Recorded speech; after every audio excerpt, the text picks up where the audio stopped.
This is a rather strange one today, okay, from Epictetus. And the title we give it is that somewhere someone has died. Okay, so imagine a situation where you're out having a coffee, or you bump into a friend of yours, or you're whatever, and they say to you, God, did you hear about the disaster in Australia, or the atrocity in America, or the volcano in South America, or whatever it is, okay, where something's happened that really doesn't affect your world. But we have what's called reasoned choice, okay? So we decide on how we're going to respond to that in an emotional way, which affects our day, and it affects what we're doing. Now, what they're kind of pushing towards here, okay, and again, this is the way of the Stoics, okay? So what they're saying is, it's not to care. So you should care about these things, obviously. But mindless, meaningless, theatrical, oh my God, look what's happening across the world. Oh, and then you just stop in your tracks and you don't continue on the path that you are here to, your purpose is here for, okay? So you don't do anything. You get consumed by emotion, and you choose this. That's your reasoned choice, to be consumed by the emotion. Let it affect your day, your week, your life. And it's happened to me before. I remember years ago. I remember seeing the news about a young boy that had died. Doesn't matter about the circumstances, but it was horrific. And I actually remember lifting weights in the gym and tears coming to my eyes about this kid. I never met him, never heard of him before, but it was just hearing this and my reasoned choice was to be emotionally connected to it. I'm not saying be cold and don't be connected to these things, because we can put them in, we choose to put them into our life scenario as to how that could affect us if it happened over here. But to focus on it for your day, to focus on it for your week, it's going to put you off path, okay?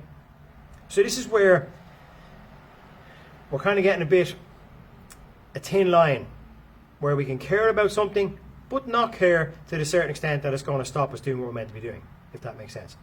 Okay, it's a bit of a deep one today, isn't it? So it's something you can contemplate on. I'd like you to read the quote and see what you can come up with it, what your idea of it is, and you can tell me I'm wrong if you like. But that's what I perceive it to be. Now, again, I always say that we have choices. All through our life we have a choice. Why we're here right now, why I'm standing here right now, is down to life choices I've made right through from when I was a kid to here. Right to the choice I made an hour ago is why I'm standing right here doing this video. Why I'm using these quotes. They're all choices I've made to be here. And if you haven't heard about reasoned choice, that's something you should look into as well. I'd recommend it, because it can really, really help you with emotional reactions. It can help you go on the track to becoming more mindful.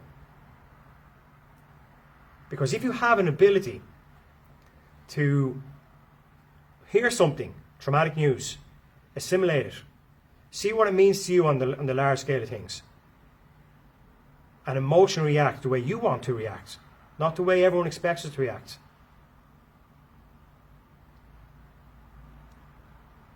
So, again, for me, this whole phase with Judy has been, it's a really testing one. It really digs deep. It can pull on the heartstrings. It can make you question what you're all about. I only read this quote 10 minutes ago, and already I'm questioning what it means to me and what it can mean for you guys out there. And another thing I'll say before I go as well is, using these stories, as I mentioned before, we've lost the art of storytelling. So the way it's described here as to, like, it's kind of flippant. Your best friend can tell you, oh, someone's after dying over there, and you're like, I don't care, I don't give a shit, it doesn't bother me, it doesn't affect me. That's one reaction. Another reaction can be the slumped shoulders, and then you can have that